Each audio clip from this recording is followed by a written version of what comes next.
To the final session.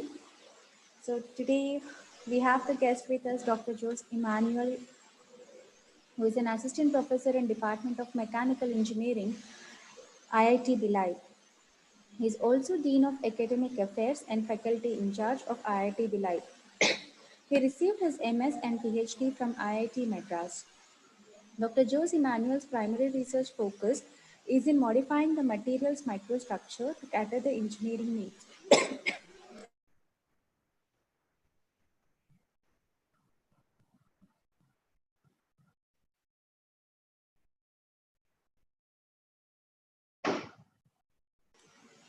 I'm sorry, sir.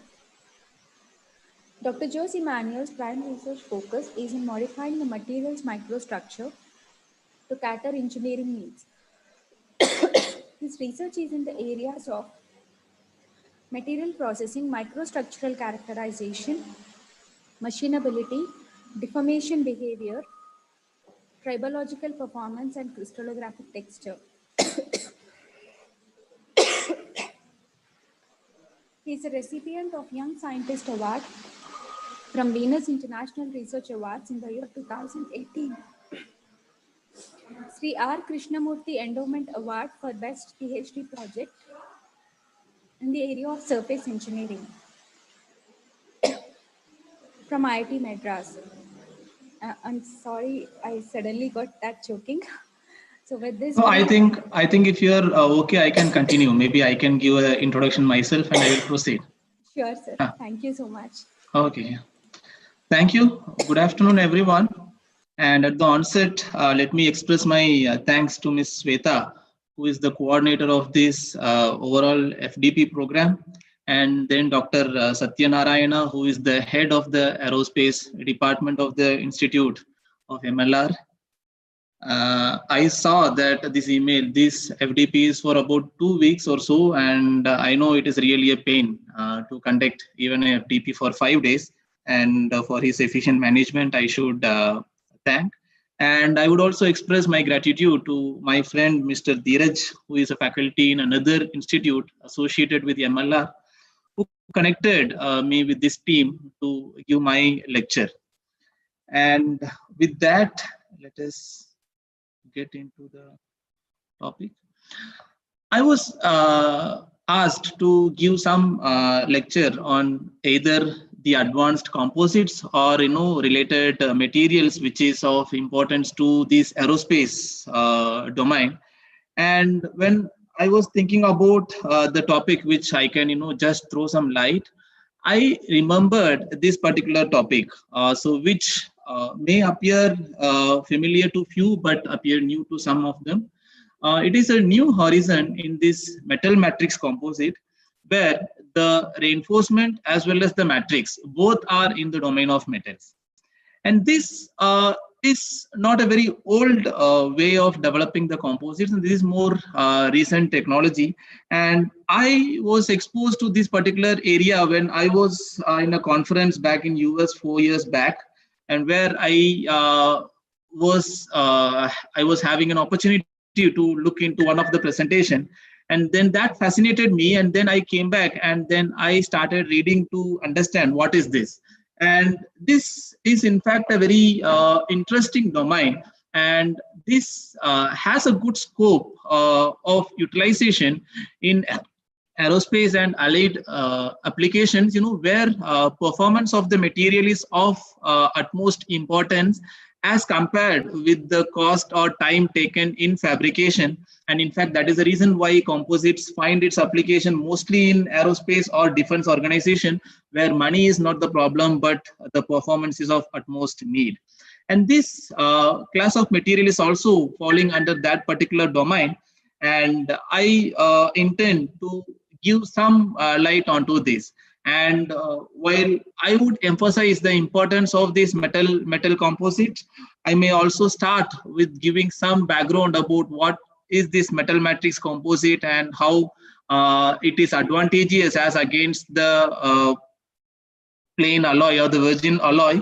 And I would seek people to excuse, because I believe when the whole FDP is on composite, you might have heard about a lot of lectures which is on composite, and I again coming back to explain the same things to you all, and which may be boring, and that too in the last session of this overall program. But anyway, so I will make my presentation very simple. I'm not going to talk anything very hi-fi.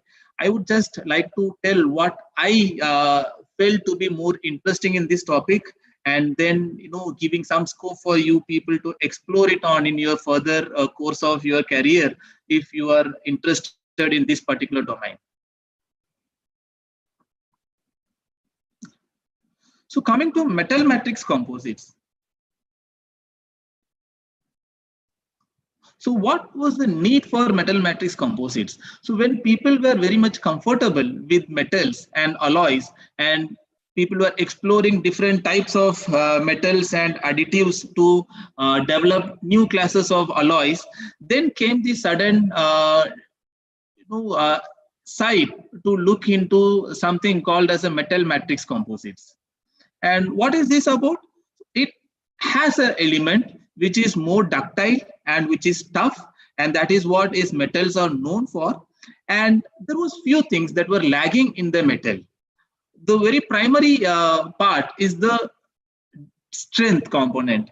So strength of the material primarily decides the application of material in any domain. So for a given application, you does not find a particular metal fit for it, then you go in search of other material, and that material will have a higher strength with a compromise on some other properties. And when you focus on this aerospace application, so you require a very high strength, and you require a very good fracture toughness, and along with all these properties, you also are more concerned about some property which is the density of the material.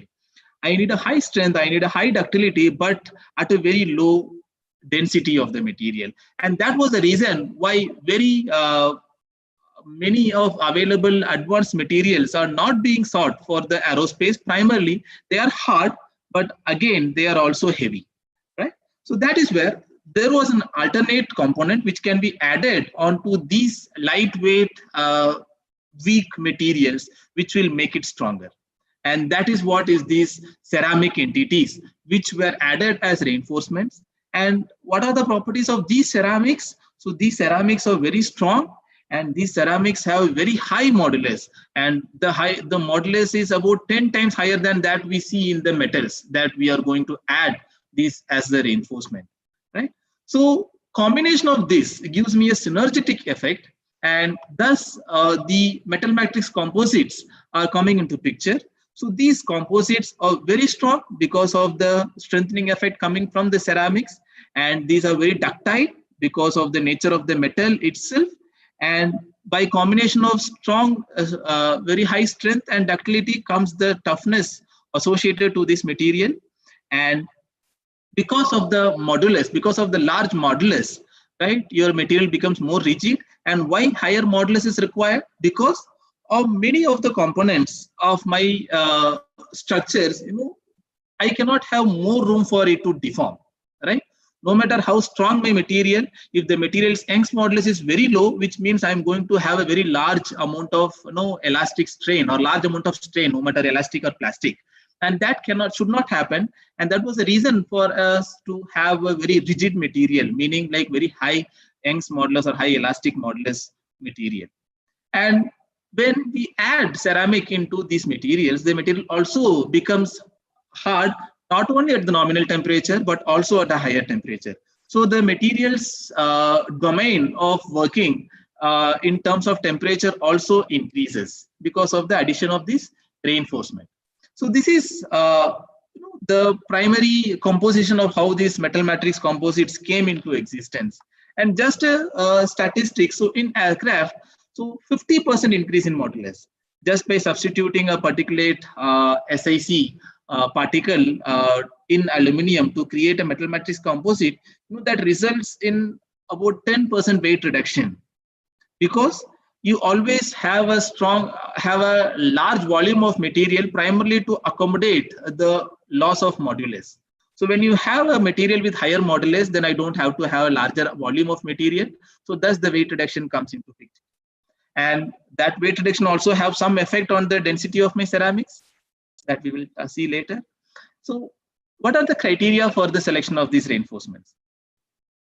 First is the elastic modulus. So it should have a very large elastic modulus, and it should have very high strength and density.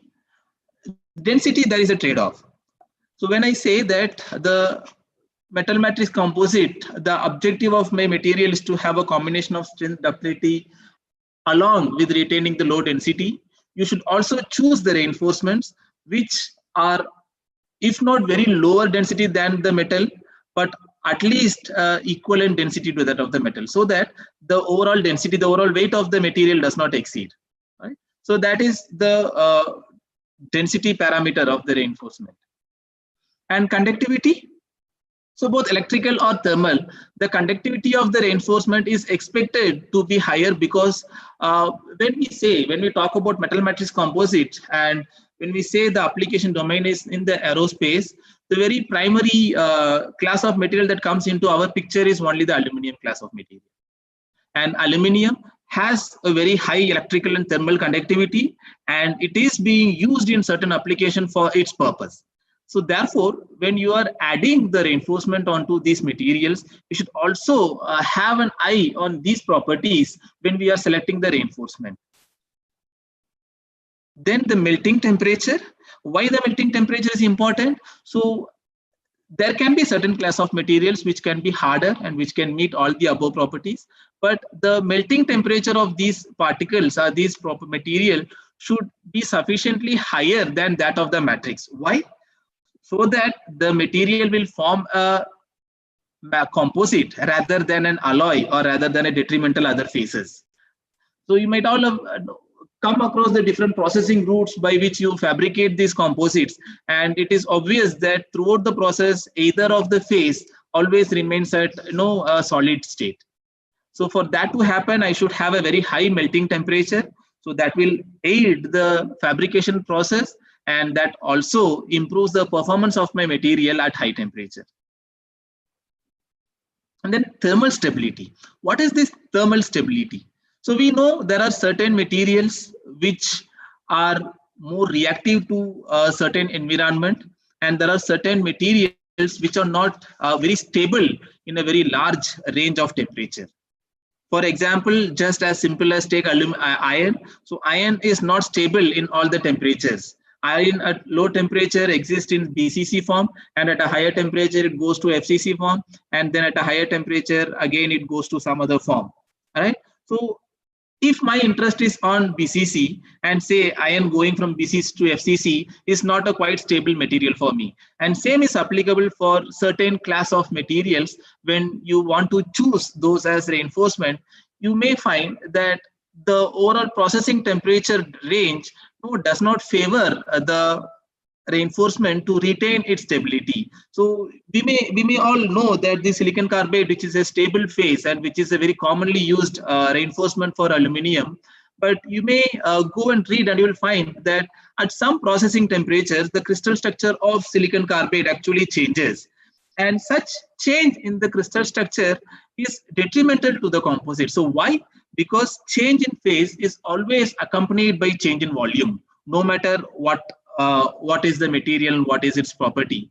And whenever there is a change in volume, either increasing or decreasing, it is always going to create some internal stress onto the material, so which is not favorable.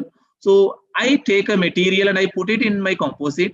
It has to retain its property in terms of volume, shape, and whatever property you say at all the working temperature that I intend for this material to work on.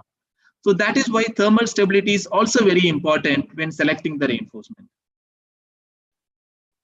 The next one is coefficient of thermal expansion. This is a very interesting property because the requirement of my CTE varies for different stages of my material.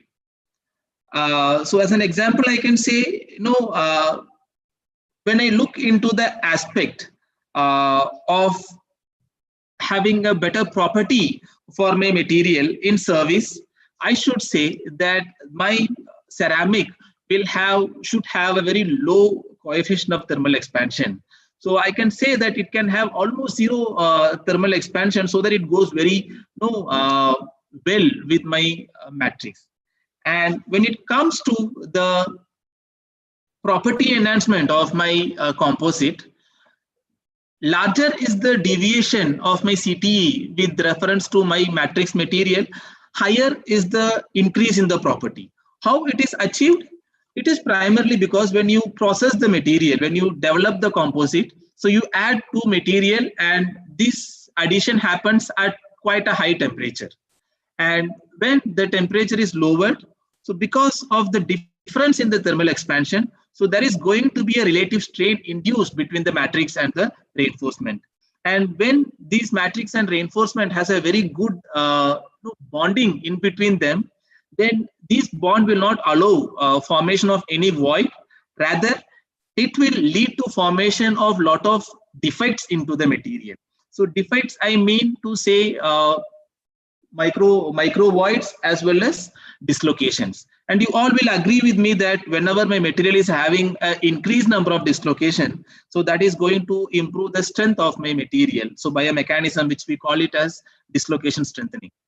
So this CTE mismatch is one of the very primary strengthening contributor for my metal matrix composite. So when I add reinforcement onto my matrix, so CTE has play a dual role, and it requires a very tailored property match when I am searching for a reinforcement. And size and shape. So how it is important? Size is of course important because smaller is the size, larger will be the number of particles for a given volumetric ratio, and smaller will be the size, larger will be, or more uniform will be the distribution, and smaller is the size, it has lot other mechanisms by which it can strengthen the material. I can talk about that in the later. And what about the shape? So shape has a very direct relationship with the wettability of my reinforcement. So when I talk about this wettability, which is a very important parameter for my material, for my composite to have a very strong matrix reinforcement bonding. So the reinforcement which has a very poor wettability with my matrix will always stay isolated with the matrix. So there will be very poor interface, and the interface will always can accompany with some micro voids and cracks. So in order to avoid that, there should be a very good wettability. There are certain things done to improve the wettability. So we can just see it later. And compatibility with matrix. So this is different than the wettability and thermal stability that we were defining before. So what is this compatibility? So this is more of the reaction of my reinforcement when it comes in contact with my matrix material. We know there are a lot of material which are completely inert in the atmosphere, and there are certain material which are non-inert or which are like highly reactive in the atmosphere. And same goes with the reaction of certain material when it comes in contact with the matrix. So some material when coming in contact with the matrix immediately start reacting with the matrix and forms some interfacial compounds. And these interfacial compounds at times may be beneficial, or at many times it may be detrimental.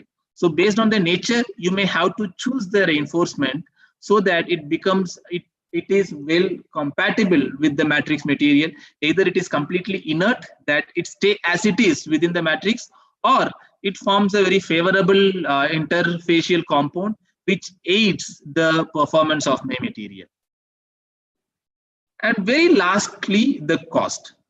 So cost is again a very crucial parameter, if not the primary. But when we have 2-3 materials that satisfy our property, obviously the one that goes well is the one that is cheaper.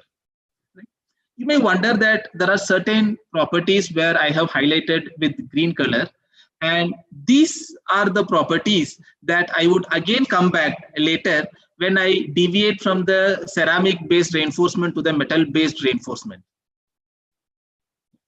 So on the first hand, why ceramics were chosen? So ceramics were chosen as the suitable reinforcement for metal matrix composites, primarily because it has certain characteristics which are on a higher side, and it has certain properties which are lower in nature, and both are beneficial to us. So what are the high properties? It has high strength, it has modulus which is very high, and it has a very high melting temperature, and the availability is also on a higher side, so it is readily available. And what are the lower point? It has low coefficient of thermal expansion, and mostly it has lower density, and because of the availability, the cost is also on a lower side. So these are the favorable properties that has made us to take a decision to go with ceramics as a suitable reinforcement. So with this, there were years and years of research and experimentation on the ceramics reinforced metal matrix composites, and there were a lot of optimizations, and that is how we are now commercially into usage of metal matrix composites which are reinforced with ceramics. And when it comes to the form of the reinforcement, which is very common, not only specific to metal matrix, but also for any other matrix. So there can be different forms. One is a continuous fiber, and other one is a discontinuous fiber. So continuous fiber, you don't find most often in the metal composite family, primarily because of the cost associated with it. So fabricating a continuous fiber of a ceramic is a tedious job, and that too, once you intended to have a continuous fiber, and because of the huge variation in the mechanical properties of ceramic and metal, either during the processing or during the service, a single breakage in the fiber leads to a significant decrement in the property of my material. And within the family of discontinuous fibers, we have different form of reinforcement. One is chopped fiber, where it is a short, what should I say? So a short range continuous fiber, or it is a whisker, or it is a platelets, or it is a particulate. So whisker, I should just say this. Whisker is a very special class of material. You might have heard it somewhere, maybe in the very basic metallurgy course, where when we are not in a position to create a perfect material, a perfect crystal for a definite volume. The reason primarily is because of formation of defects. And the solution to form perfect material is only to form material in a large order only in 2 dimensions, and that is how the whisker type of materials are in existence. So these whiskers are 2-dimensional materials, and which have, I would say, close to 0 defects. So because of which these whiskers have extremely high strength. Right, so it has close to theoretical strength of material. So a whisker of aluminum has a strength which is close to, I would say, like 1 GPa, or say even 10 GPa. 10 GPa, I think, is about the theoretical strength, and I can say like 1 to 5 GPa could be the strength of an aluminum. So which is not practically possible. However, reinforcements can have whisker form, and that whisker form of reinforcement can be added into the matrix as a strengthening factor. However, fabrication of whisker is a cost intensive and a process intensive one, because of which you rarely find whisker reinforcements into any of these metal matrix composites. But all these 4 are the separate class, which is the discontinuous fiber, and these are primarily used against the continuous fiber because the cost is low and the manufacturing procedure is quite established, and you get all these form of materials in a very readily available form in market, except for that of whisker. And by this, I can achieve a near isotropic property in almost all type of composites. Yeah, just to give some idea, like conventional reinforcement, which you already may be knowing, I'm just additionally refreshing.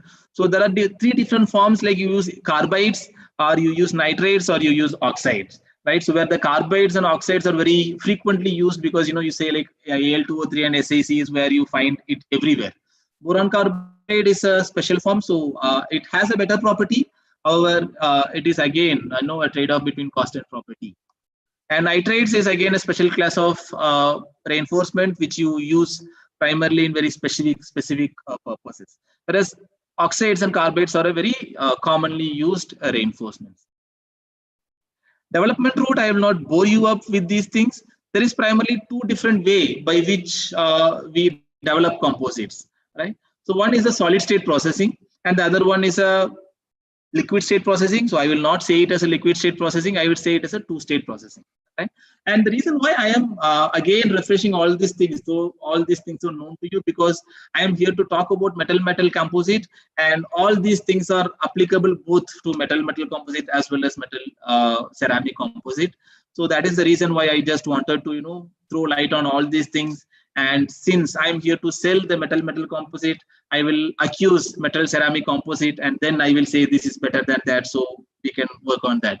No, that is how it is. So in solid state processing, there are different ways, and there are these powder metallurgy route. So where you mix the powders and then you press it, and while pressing, there are different ways that you do pressing. Either it is in hot or it is in cold, and then you do a sintering or you don't do a sintering. So these are the solid states processing. The fundamental is that throughout the whole process, neither the matrix nor the ceramic undergo complete melting. Why I say complete melting? Because though it is said like it is solid state processing, there is always a localized melting which aids the diffusion process and thereby making a compact composite. And the other one is a more advanced and more recent technique used to develop composite, which is again a solid state processing route. That is this friction processing. So it can be a linear friction processing or it can be a friction stir processing. Here, the temperature is induced by friction. And again here, why it is a solid state processing? Because it was always told that the friction stir processing or the friction processing does not bring the matrix material to the melting point. So this was a theoretical saying where some people argue that there is a localized melting, and there some people argue at any point there is no chance of melting. Anyway, whatever may be the case, but we say that it is a important way by which we can develop a composite, and it is more importantly used to develop surface composites or a site-specific composite. Right? And two-phase processing, here matrix will become the liquid and the reinforcement is the solid. So the conventional way is casting, and this melt infiltration is a technique. It's a quite what should I say? Quite okay. So process intensive or a costly technique than the melting technique. It is not very easier to just to do that. So here, you have a pre-peg which is made of your reinforcement, and then you try to push your molten metal into this pre-peg, and then it gets solidified. And there are different adaptations of these methods and to develop the composites, and which is very readily available in all even standard textbooks. All these processes are now more matured, and it becomes a textbook material. We can understand, and we can know better just by reading any standard textbooks. And in casting, there are different ways of casting. So very direct casting will not lead to very uniform composites. That's why we will like to stir the casting. And while stirring also, there are a lot of challenges. So because of which people went to something called as Rio casting, where it is because of the friction, you will say that my powder will stay as where it is there. So Rio casting is more of like kind of semi-solid kind of casting. And this is a special type of casting, again, though it is very common. So here the stirring is not done by a very mechanical, physically seen rotation way. Here we do ultrasonic stirring. And this is more applicable when we use nano-sized particles to have as the reinforcement, because nanoparticles always have the problem of agglomeration, which cannot be removed by a mechanical stirring. So that is why you use ultrasonic vibrations, which will disturb the adhesion of nano particles, because it actually breaks the surface cohesive force, and thus you get a more uniform distribution of particles, or it is observed, or it is said that you will get a better distribution of particles when the stirring is actually ultrasonic induced. Right? This is the adaptation of stir casting. And the last one is this additive manufacturing. Now, wherever you go, additive manufacturing is there. Whichever material you say, whichever process you say, additive manufacturing is there. Additive manufacturing is a more versatile process, and whatever material you would like to introduce or would you like to develop, I would suggest that you always find a way to see whether it is possible to do through additive manufacturing. There are a lot of advantages of that. What is the thing? Primarily, there is no need for a material development stage.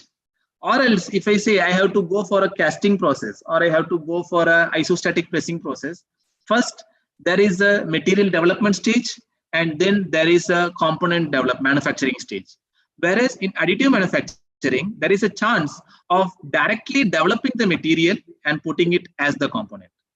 Right. So as can be seen over here, so there are two hoppers here. This is a two powder feed system. This is a powder feed system, and the first hopper, as my understanding, I can say the first hopper will have the metal powder, and the second hopper can have the reinforcement powder, and these two are blend and are deposited directly to get the final component.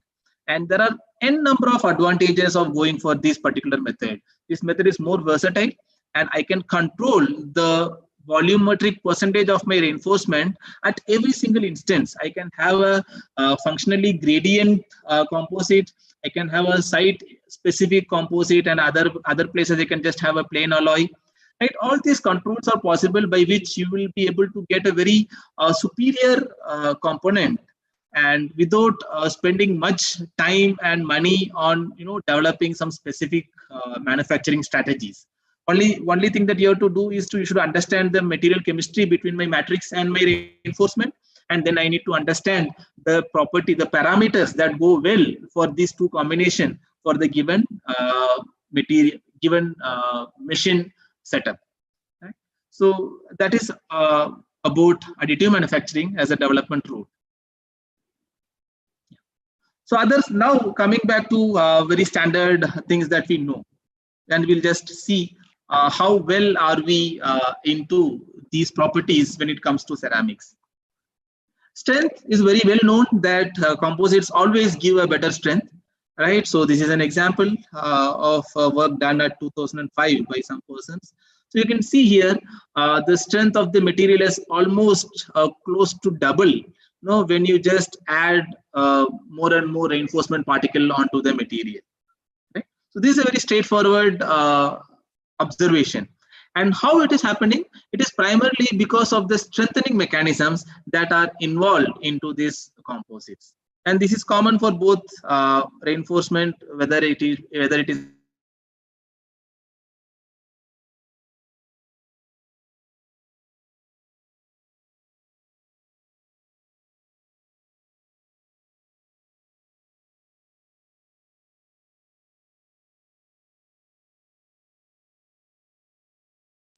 Hello, so we lost you. Hello? Hello, sir.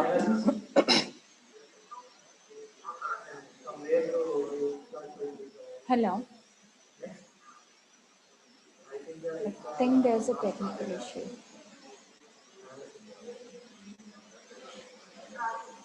Sir, hello?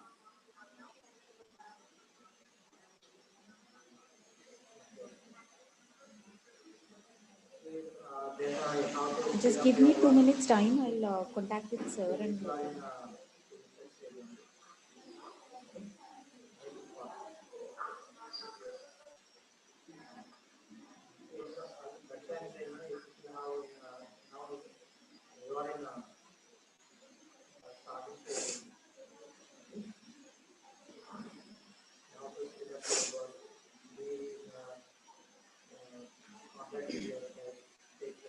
hello, sir. No, sir, the meeting is on actually.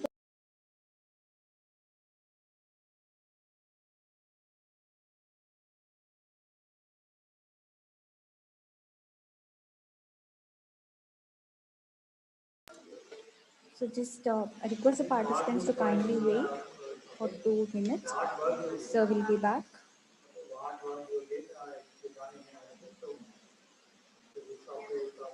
Meanwhile, if anyone wants to share their experience, like we have been together for almost 12 days. If anyone wants to speak up, you can unmute yourself and kindly speak up.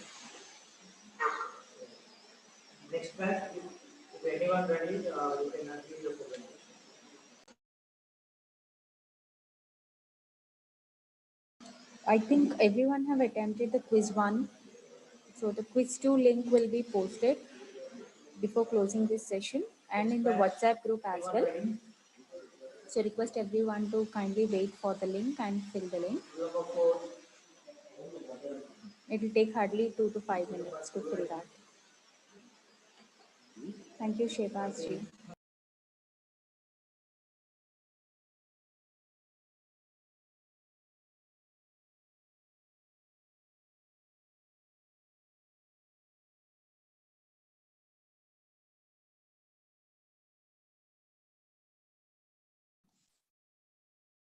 Am I connected now?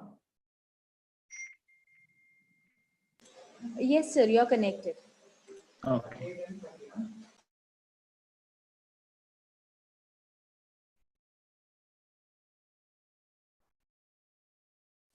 So is the screen visible? Yes, visible, sir. Okay, fine. Okay. Yeah, there was a problem from my side, I think. So I have now connected to my hotspot. Let us see how it goes. Okay. Just let me know if there is any So interruption. if you have any issue with the hotspot, you can just switch off your video, sir. That Yeah, would I be will do that. best. Yeah, because data consumption reduces. Mhm. Yeah. So let me know if there is any voice breakage or something in between, huh? Yes, sir, sure. Okay, so we were looking into the strength aspects, and I was saying that the first effect that is more effective for these composites is the Hall patch effect. So what happens over here? So these reinforcements, which are dispersed uniformly into the matrix, and during the time of solidification, acts as the nucleating sites. So larger the nucleating site, so smaller will be the grains that are formed, and more number of grain boundaries, you get a very high strengthening contribution coming from grain boundary strengthening. So this is the overall cycle of event, and this was identified by two person like Hall and Pech, and that is why this grain boundary strengthening is actually said as Hall Pech effect. And as I have said that Hall-Page effect will be on its higher side when there is more number of particles. And for a given volume, you would appreciate that the number of particles will increase when the size of the particles are lesser. And that is why now there are more focus on developing nanocomposites, where even with a very less volumetric percentage, you will have a huge dispersion of these particles, and these particles will contribute to strengthening of these composites in different way. And the first way is this Hall-Page effect, which leads to significant grain refinement. And then comes the standard strengthening mechanism, which anyone would easily say that composite has its high strength because of load transfer effect, where the load is transferred from the soft and ductile matrix to the hard and brittle ceramics. And these ceramics are hard, so that's why it is able to take a large load. And the third one is the CTE and Young's modulus mismatch. And I was initiating this discussion when I was talking about coefficient of thermal expansion, right? And same is the case with the Young's modulus change as well. What does this do? Both CTE and Young's modulus gives a non-compliance of strain or non-compliance of deformation between the matrix and the reinforcement, where CTE gives the thermal induced strain and Young's modulus gives the mechanical deformation induced strain. And these strain mismatch are accommodated in the material in the form of dislocations. And we know larger the dislocation, higher is the strength because of a phenomena called strain hardening or dislocation hardening. So that is one of the strengthening mechanisms. And that is why you will find a large amount of dislocation cloud around the ceramics when you put your metal matrix composite under TEM.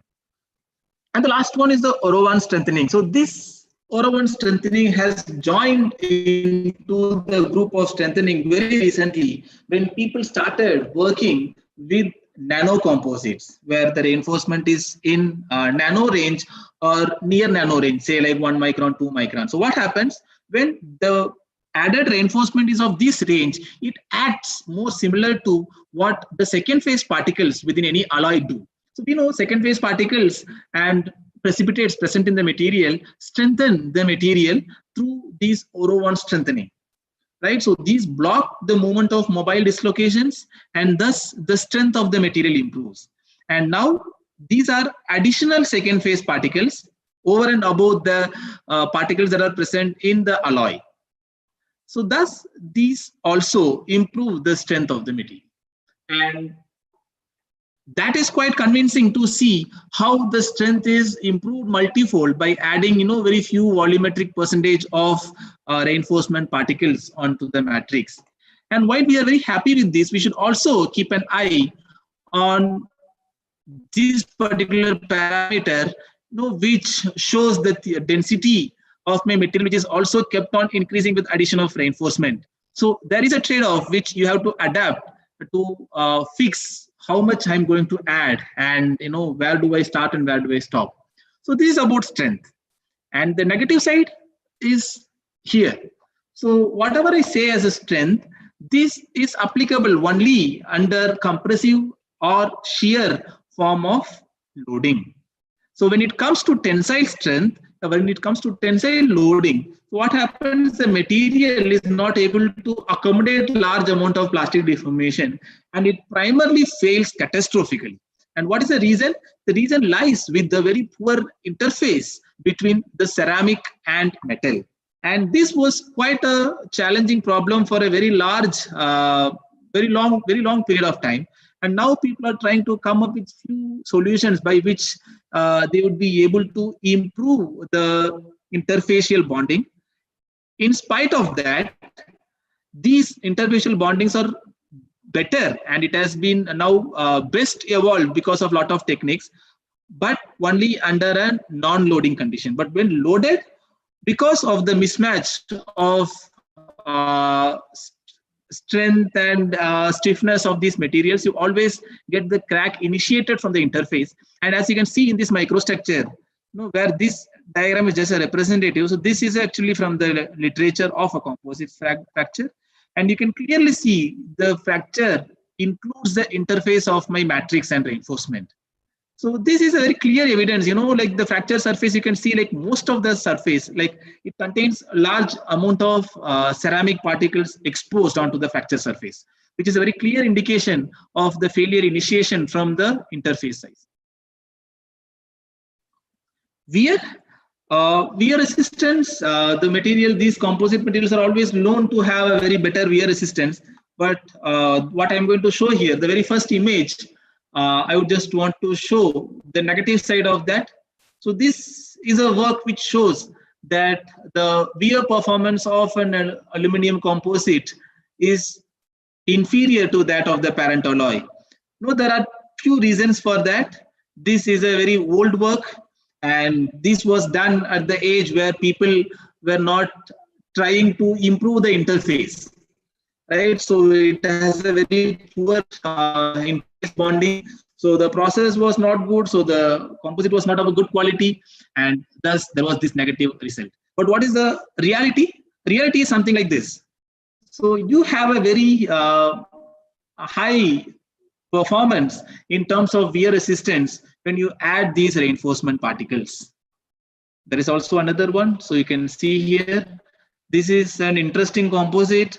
So where you added, not alumina, silicon carbide and rice husk ash. So nowadays you find a large number of reinforcement particle coming, right? So whatever you find, you grind and add it as a reinforcement, and you say like it is an environmentally friendly composite. This is one of such nature and which was made environmental friendly, half of it, and you find the performance is better. So whatever you add, and if the bonding is perfect, you always end up getting a better wear resistance because the reinforcement that you add is of a higher strength. And also it also depends upon another parameter, what type of wear loading that you're doing, whether it is a metal tribological properties or it is a metal against ceramic tribological property. That also decides in a larger extent. So next one is machining. I don't know how many of you have thought of your metal matrix composite in respect to machining, and there will be very few people who are really worried about the machining performance of the composites. I will say, like, on what basis? You randomly search in Google or in Scopus for machining papers on metal matrix, you find that most of the papers are only on optimization, and many of theirs are based on just generic conclusion. Generic conclusion meaning that they will do a lot of parametric study, and as a conclusion they will say, right, so this paper dealt with the machining performance of aluminum 6063 with 20% addition of Al2O3, and it was observed that with increase in the speed, cutting speed, the cutting force was coming down. Come on, this is a very common observation, right? So what was lagging?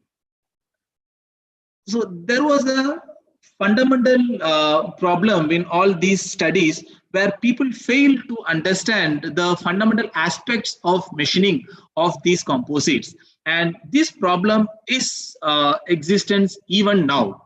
So as long as people are happy with their performance of machining, as long as people are able to machine the composites, so they are quite happy.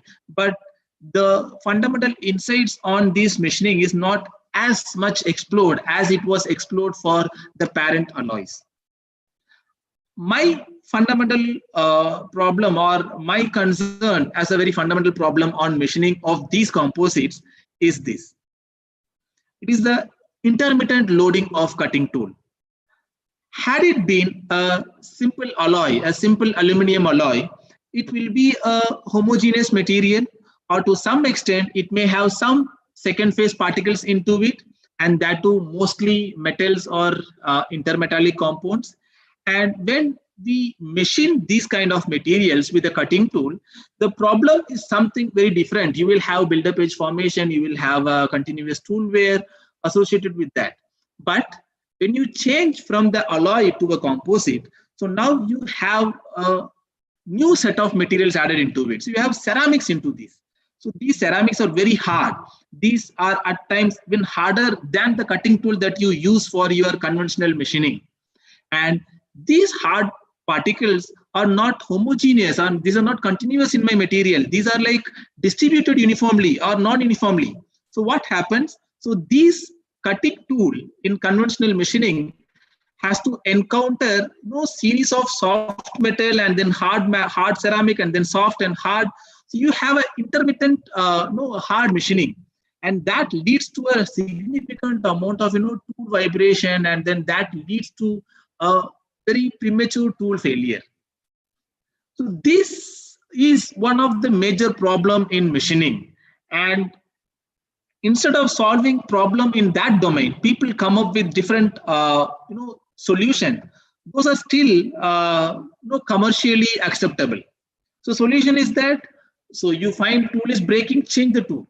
So you don't machine with HSS, rather go with the diamond based tool, so which is harder than the reinforcement, so that it can cut the reinforcement as well. So solution is a diamond based tool, and you do a coating, you do a hard coating on the tool, or you do anything that can improve the hardness of my tool or improve the tool life. So you do a slow cutting, or you do a flash cooling, whatever process optimization that is possible. So that is what is done so far. So I would welcome anyone who would want to look into the fundamental insight of machining. So they have to proceed only in this aspect, they should not again go back and reinvent the wheel of just optimizing the process parameters, right? That even the industry will be able to do in just given 1 day or 2 days time, right? But this is the major problem that is existent with my metal matrix composite when the reinforcement is ceramics. And many of you would now already got clue that when I am saying all these things, you'll be able to relate these with the metal matrix composite. When I replace the ceramic with another metal, what can happen in all these previous problems that we were discussing so far in terms of ceramic reinforcements. And interface characteristics, the major problem associated with these interfaces is the wettability. So I have a very poor wettability because see, one is a metal and another one is a ceramic, and usually they don't go hand in hand. And there are ways. I am not saying this is a problem which is an open-ended problem. So there are ways to solve these problems, and that is how it is being done.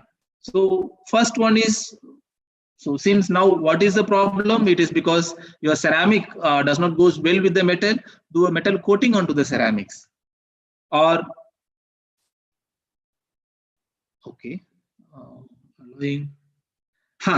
Otherwise, add additives onto the alloy, so which will make the alloy more compatible with the ceramic, or improving the wettability of the alloy, right? So that it has a better wetting performance onto the ceramic. And last one is to heat treat the reinforcement. Many a times the wettability of the reinforcement increases at higher temperature. So by that, so people have come up with strategies wherein before adding the reinforcement onto the melt pool in case of casting, so you increase the temperature of the reinforcement, you preheat the reinforcement, and then you add it onto the matrix so that the wettability improves and thereby the performance is higher. When I say that wettability is a challenge and there are ways to improve it, people have really come up with a lot of processes which can wet the material to 100%.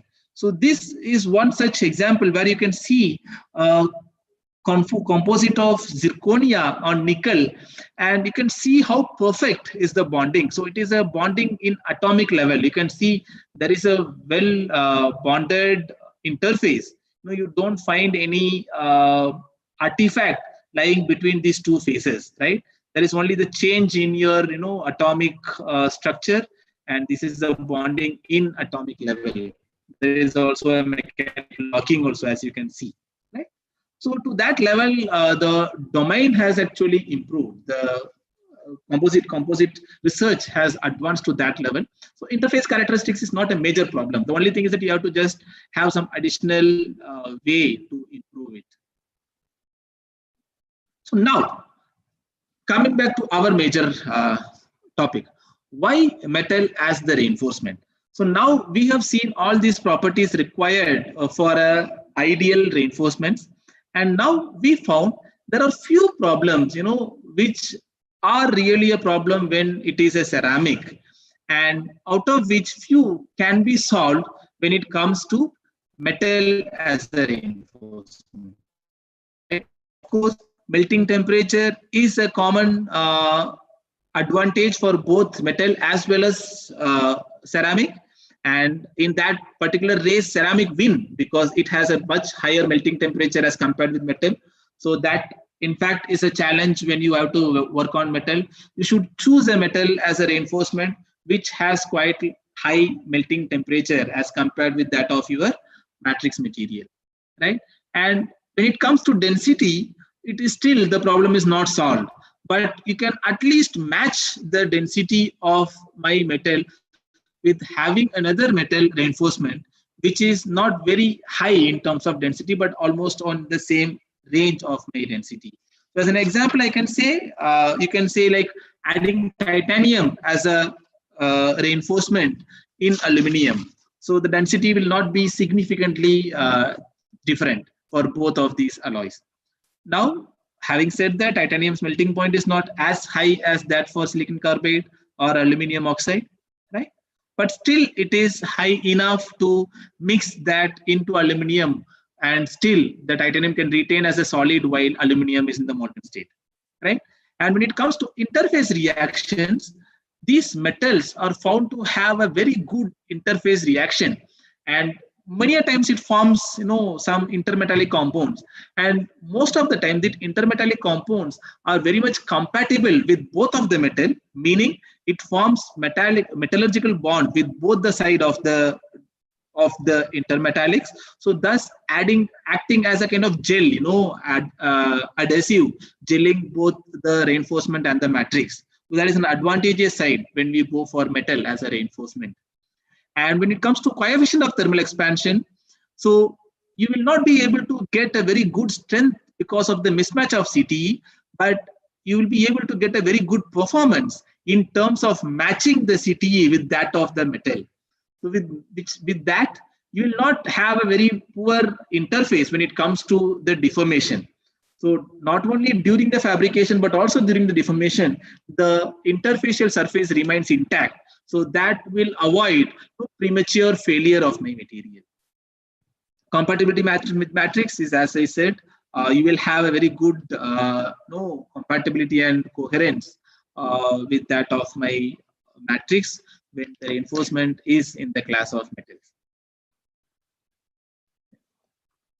So now that is a paradox. Just excuse me, let me have some water.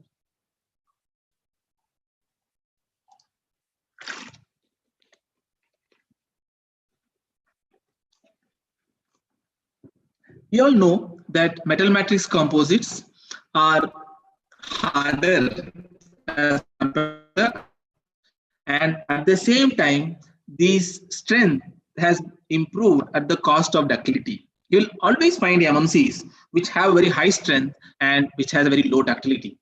So this is the paradox of MMC.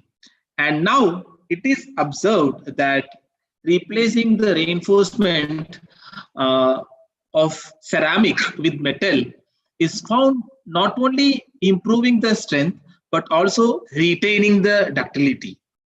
So this is what is the example that I like to show over here. So there is a research group within India and specifically in IIT Madras, and I think in the year around 2011 to 2013. So they have worked on adding titanium as the reinforcement. Oh, sorry.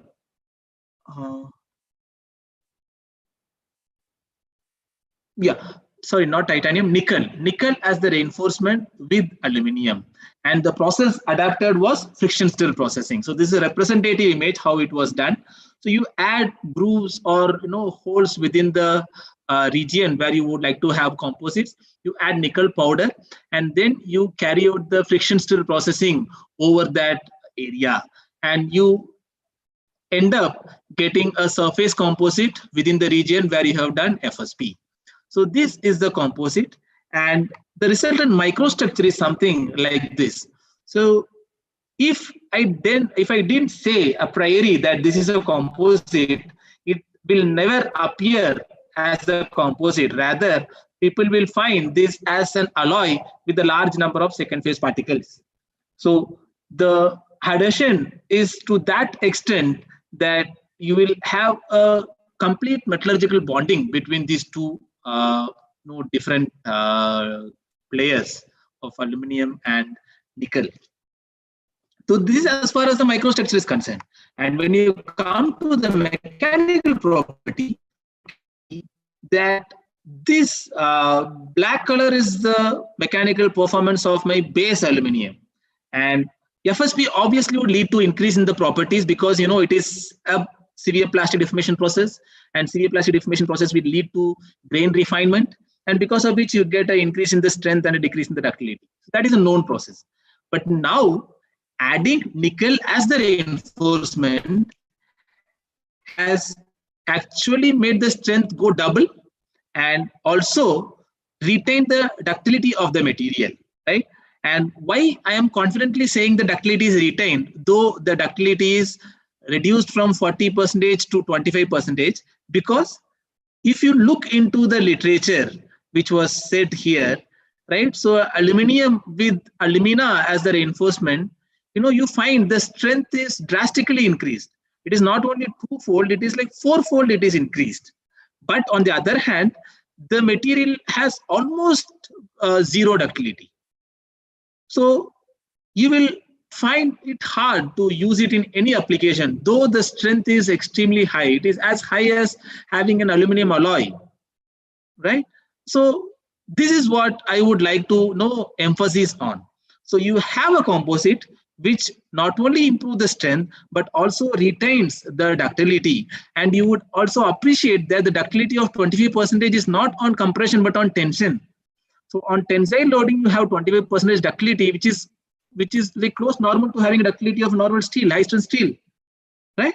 So that is the level of advancement that you get with metal as the reinforcement. So this is the interface. I just would like to show that how it was. Right? You can see there is no clear oxidation or intermetallic formation in the interface. So this work was, very perfectly done to get a very clear interfacial bonding, and that has aided in improving the strength of the material. So another work where it is titanium and aluminum. So this again the same. So you can see how nicely it was reinforced, and this is the properties. You can see the improvement in the strength. And here, interestingly, as I was saying, this is a development done through direct metal deposition. It is done through additive manufacturing, right? So you can see the strength is increased, and ductility is almost double than that of what you get when it was with ceramic reinforcement. Okay, so these are to show how strength is improved and how ductility is almost retained. And now there is another work which was done in the very recent times by a group under Gupta. Okay, so I do not know where he belongs to. So here, the matrix is aluminium, and the reinforcement is a new class of metal family.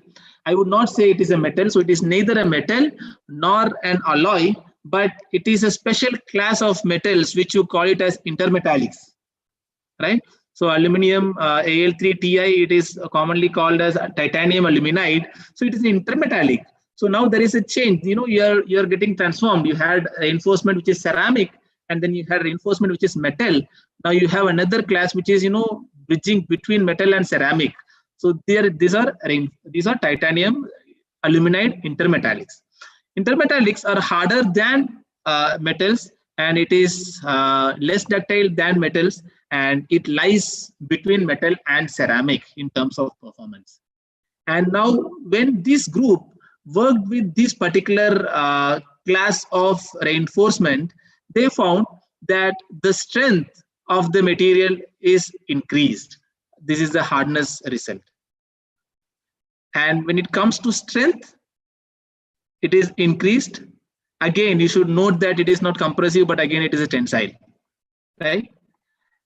And here comes the interesting part.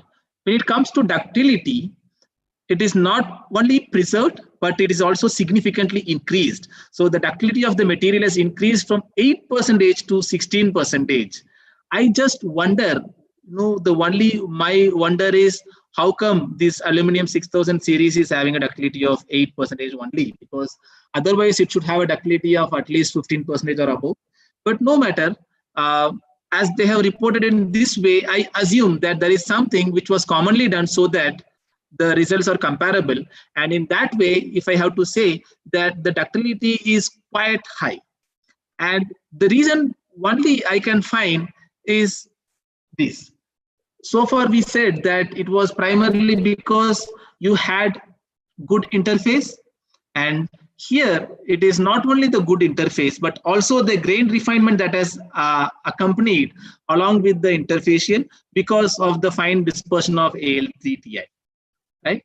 So this was a reason for a very high strength increment along with increase in the ductility, right? And having said this,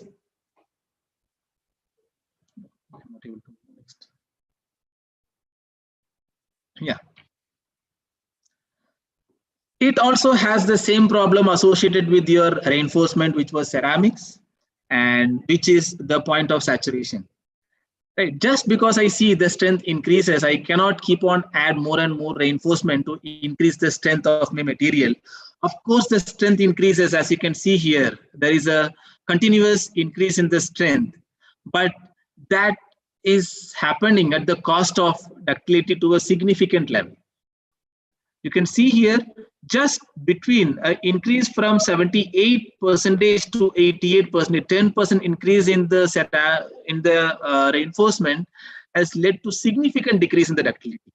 So you should always know where should I stop, and that decides like how good is the application domain of your material. And interestingly, this is a very recent work, and this is again work on aluminum with titanium aluminide as the reinforcement.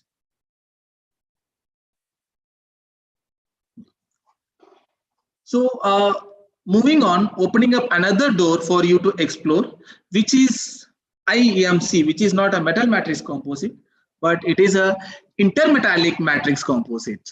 So this is just the inverse of what we saw by the work of Gupta and the previous guys. So here you get intermetallics as the matrix material, right?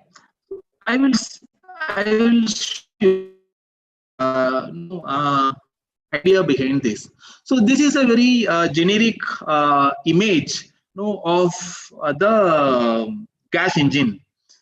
I could have placed a better image, but because of the copyright information, I cannot share those images. That's why I was just doing a very simple image available over Google. And this is that image. Here you can see the distribution of different material usage within a single gas turbine engine. And you can also see there are two regimes. So this regime is low temperature and this regime is the high temperature regime. So wherever you are finding high temperature, and there you always find nickel as the prominent material used. And then in the low temperature regime, so as the temperature goes down, you start with titanium and then you end up with aluminum, right? And these composites, green color composites, are ideally, I think these should be some plastic reinforced, plastic matrix composite. Anyway, I'm not very clear. Yeah, but my focus is only on this particular domain. So where nickel is the prominent usage. So now there is a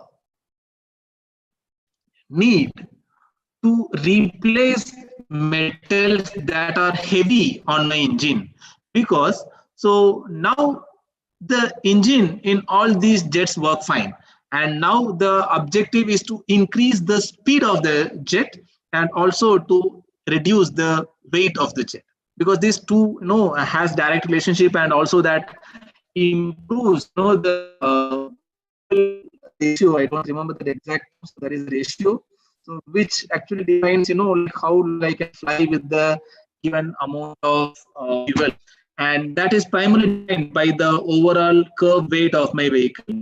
And it was observed that a large number of it says my internet connection is unstable. Am I audible?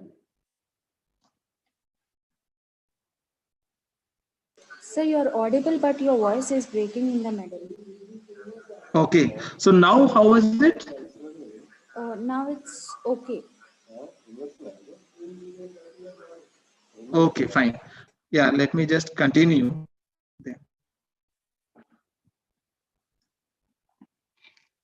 So now this is the target. So our group are already working with our defense agencies, gas turbine research establishment in Bangalore, and we are also working on a project where the target is actually to reduce the usage of nickel in gas turbine engine. And this is the schematic. This is the future vision where everything is replaced from nickel. And these are the potential where the nickels can be replaced by intermetallics. What is the reason? primarily intermetallics, as I said, these are the class that lies between metal and ceramic, and when it look into the density perspective, it looks very light, and from the performance perspective, it is very hard and brittle. So now this is one example to show that. So here you have a intermetallic, which is a nickel silicide intermetallic, and here you add nickel as a reinforcement. So here these are some interesting information. You can see that when I have nickel superalloy as my material, so what I see is that the service temperature, at a service temperature of about 1000 degrees Celsius, I can see about close to 80% of my material is already in the melting in the melting zone, right? So the x-axis is actually representing the percentage of melting zone. I think it's not here; it was cropped. And when I just move from the nickel superalloy to a nickel composite, the temperature regime increases.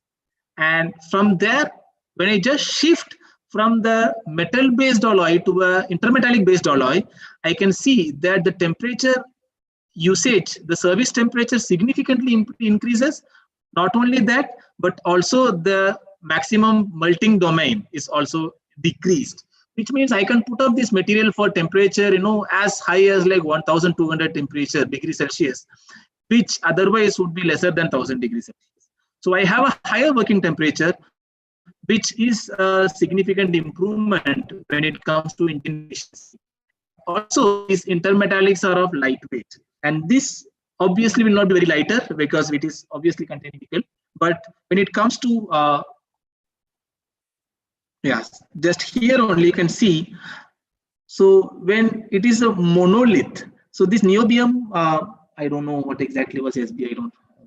So this when it is niobium silicide, so you can find that the fracture toughness is very low because this is an intermetallic. So you find the intermetallic toughness is very, very low.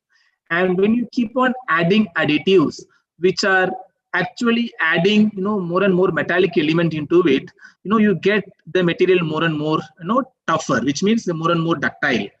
So this is something inverse to what we do in our conventional metal matrix composites, where the matrix is the ductile soft regime and the reinforcement is the hard component. Here you have a very hard component which is having a dominant role. So you can now say it in two ways. One is my matrix is hard, or I can say the material with more than 90% reinforcement. Right, whatever you would like, you can take it. But the overall, philosophy is this: you have large amount of hard phase, and you have soft phase only to cushion the material and to increase the toughness of the material.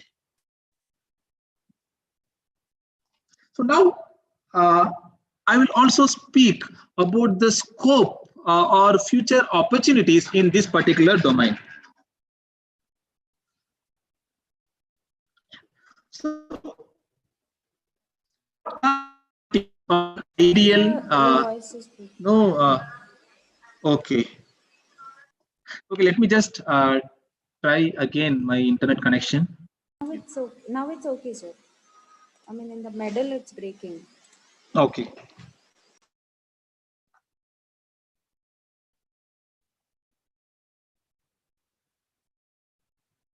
Yeah.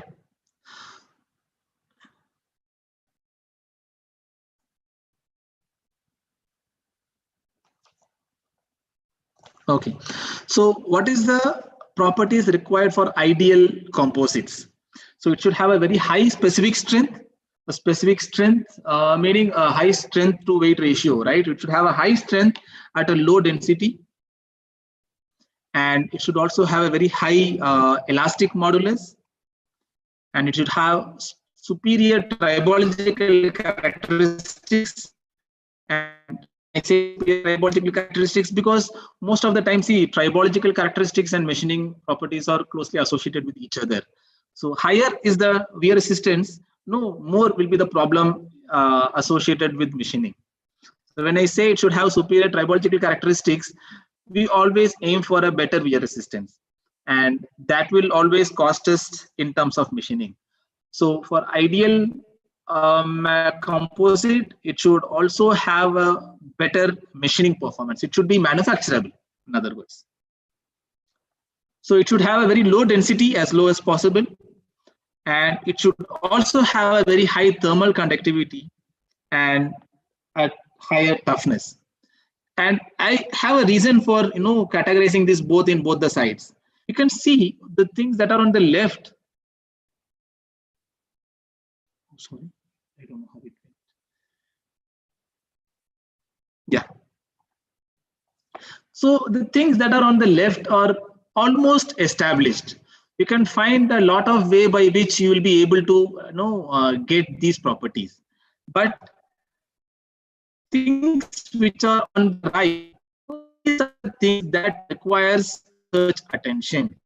So having a very high strength and high modulus without compromising on ductility, and adding more reinforcement but still retaining the thermal conductivity. So these are some challenges which needs to be addressed. And I'm sure there is a high chance for people to address these problems by adding or by exploring the opportunity of using metals as reinforcement in the metal matrix composite.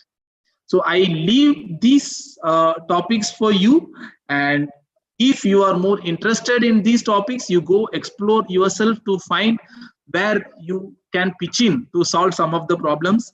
And you can approach or come back to me, and we can collaborate and we can jointly work on any problem that you find challenging. And that is all where I would like to end my session. These are some of the references which will give some insight or some source from where I have taken few items. And I have also not added due references to many images. That is primarily to the due limitation of my time, and I should apologize for that. And with this, the topic end, and I will just take some more time to just give some more detail about us. Because with this now I end my job as the faculty member from the Department of Mechanical Engineering. So now I also hold the position of Dean Academic Affairs. I should also do justice to that. I will just talk a few things about the opportunities to you have at IIT Bilai. So we are the youngest of all the IITs. So there are 23 IITs, and we are the youngest IIT, and which is growing very fast as compared with all our contemporaries. And we are currently located in Raipur, the state capital of Chhattisgarh, and our main campus is being established in the city of Bilai, where you have the famous Bilai steel plant. And our main campus is a beautifully planned campus, which is a waterfront campus. You will have a lot of water bodies within the campus. And by now, we are almost done with 20-25% of the construction. We are expecting the construction to end, the first stage of the construction to end by 2022 July. So we are expecting to move when the batch of 2022 comes to us. And regarding my group, so we work on specific problems related to material development and advanced engineering applications. So this is our idea. So we work on these problems: energy efficiency, technology requirement for extreme environment, and miniaturization of applications. And when you look into these problems, conventional material have serious issues. Density is a problem. So when you want to put them in advanced application, you have materials only which are very heavy, and high temperature performance is not very good, and all these issues comes into. So to solve all these problems, so we work on new materials, and we call them as advanced materials, primarily because the application that are associated with these materials are of advanced in nature, right? And what we do, so we do develop materials and characterize to study its fundamental insights. And these are the problems that we again work with. And how do we do? So these are our development aspects. So either by modifying the microstructure, or by developing new alloy chemistry by casting, or by developing composites, as we explained previously, through additive manufacturing route. So once it is developed, our main focus is also on manufacturability, because I think that should be an equal focus, because a good material which is hard to manufacture will not go into application. It will be only on paper. So then these are the aspects of manufacturing that we look into. Is the material developed? Is machinable? Is it formable? Or most importantly, is it joinable? And thereby tailoring the properties of these materials further by altering the microstructure and by having a overall structure property correlationship. So this is the overall theme in which our group work with. And these are some of our expertise. So in machining property, machinability, microstructural characterization, SPD processes, tribology, deformation behavior, high-speed deformation, additive manufacturing, crystallography, and texture. So these are the micro domains, with which we focus our research work on. And the opportunities at large in institute as well as to our group. So there are opportunity for MTech. So for MTech, it is through GATE. So you GATE, qualifying the GATE is mandatory. And then there is a central admission process of the institute, which will open in the month of March. And then there will be thereby written and interview process. So the duration will be for like 2 years, and you will get a monthly fellowship of 12,400 per month. And for PhD, so PG is mandatory, or a BTech with GATE is sufficient. And the process is central, institute wide. And here you have a fellowship of 31,000 for first 2 years and 35,000 thereby for next 3 years. And we also have postdoctoral opportunity, so where we don't have an institute funded postdoc, but we are open to students who would like to do postdoc and who comes with the funding from various national agencies like NPDF, which is by SERB, or SRA, Senior Research Associateship from CSIR, and etc. So in that case, you can specifically write to different faculty members, and even you can write to me if you would like to work in our research group. So with this, I thank you all for this presentation. And this is, the architectural rendering of our campus. And recently, the architectural design also emerged to be winners in some architectural competitions also. Yeah, so this is all from my side, and I am now open for any query.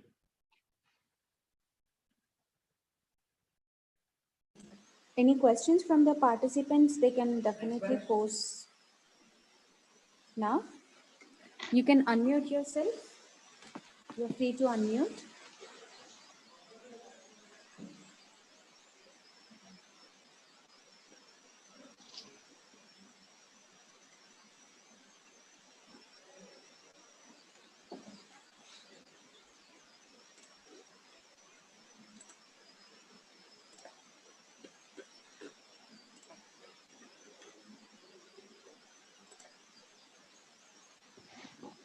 Hello. Any questions from the participants? So no question meaning everyone understood, or no one understood anything? That's a difficult question, I think.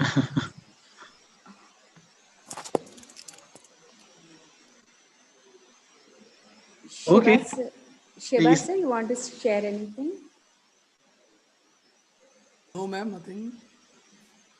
Thank you. Yeah, I think I completed well in advance. Yes, sir. So just give me a second. Our HOD sir is joining us in a minute. He's in a meeting. Okay, sure. Yeah, I'm very sorry. So No, meanwhile, sure. I share the screen from the beginning. Like it's been 12 days we were together. So I just want to share the screen. Okay, sure. Yes, sir. So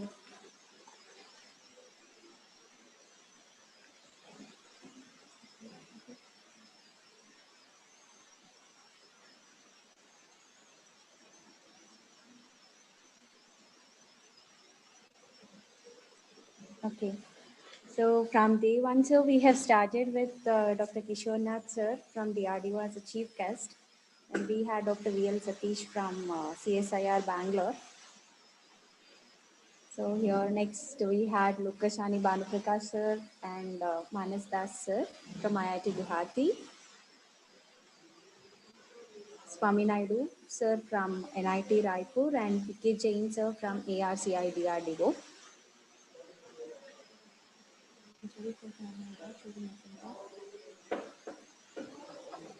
Then next was B. Ashok sir and Sudhir Kamble sir from IIT Kanpur. And so we had Dr. Ramesh from Vellore Institute of Technology who handled live MATLAB sessions as well. And Dr. Prakash Yadav from SRM University, Amravati, and Dr. Shrutidara Sharma from IIT Jodhpur.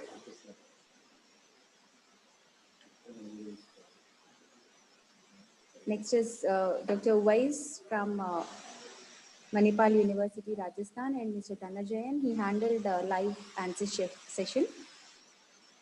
Dr. Jatin Bhatt from NIT Nagpur and Dr. Subhash from National Institute of Technology, Calicut.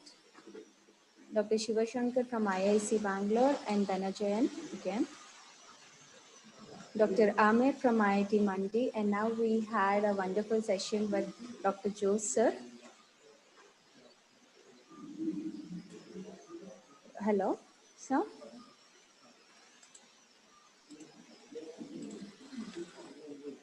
So we have our HOD sir, Dr. Gupta. Okay. So I'm spotlighting him.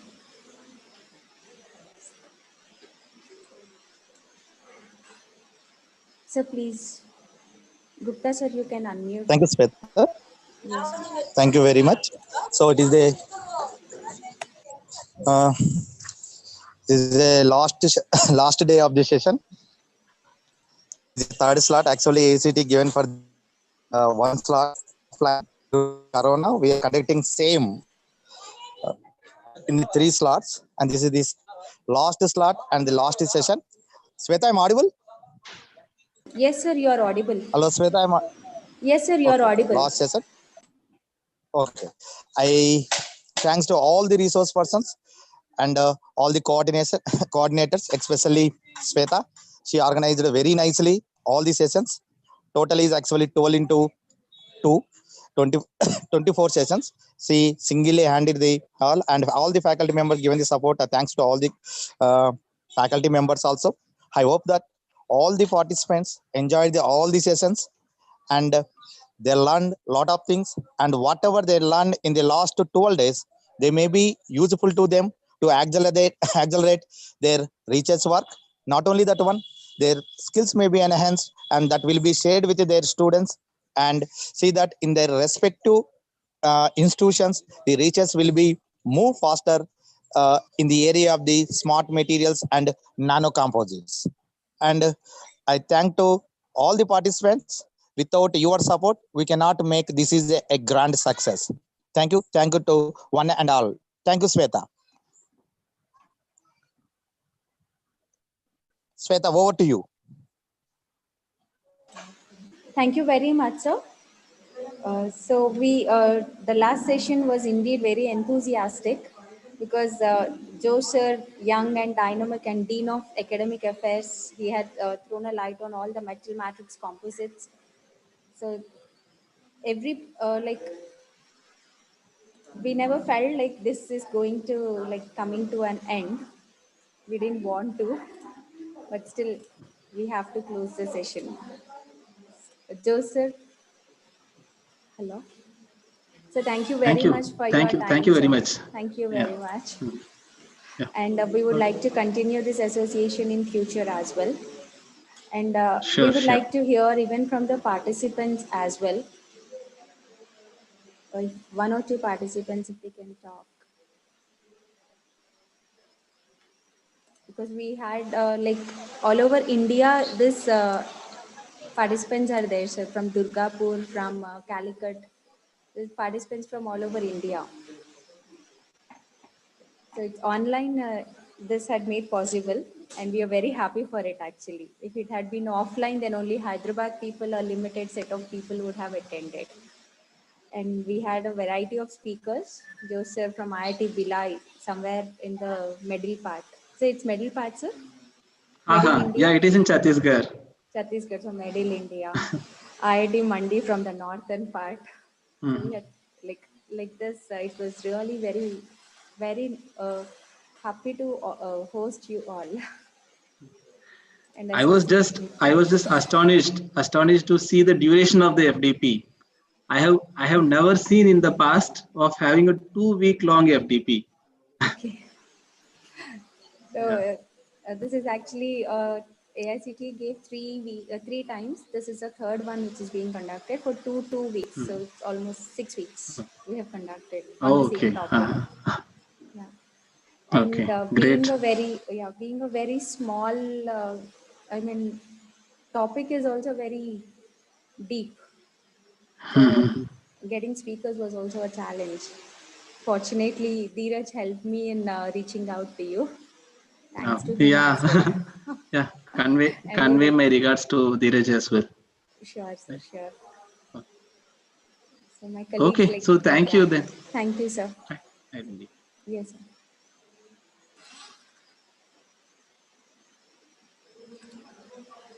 So for the information of the participants, the quiz has been posted in the chat window. Uh, Sir, you will be getting the certificate once you have attempted both the quiz and you are getting more than 60%. So that I have to check it manually and I'll definitely generate it. Okay, just give me a couple of days time because I have to wind this up and send the things to the AICTE as well. And the feedback link for the entire session, whoever have attempted the quiz 1 and quiz 2, you will be receiving a separate feedback for each of the sessions. I do request everyone to please take 5 minutes time of yours and fill the feedback form, which is very motivating for us. Yes, sir, both quizzes attended. I'll be sending you. If any of the participants wants to share their experience, they are most welcome. And last but not the least, I would like to present the key motivators of this FTP. Uh, and also my colleagues, whoever were there, Madhvi ma'am, Alka, Uday Ranjan, Nirmit, Sai, everyone I thank. Shrikant sir, Manideep, Arun, Uday Deepika, Mahesh, so all my colleagues who are my team, they have helped me a lot.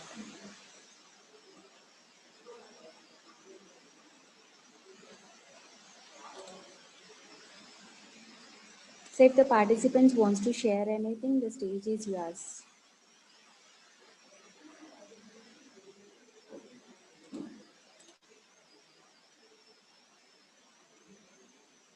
So if you unmute it, you're not able to unmute, I don't know. You can unmute and say it so that orally we feel more happy. Madhusudan sir, I have sent you the quiz link on your WhatsApp number as well.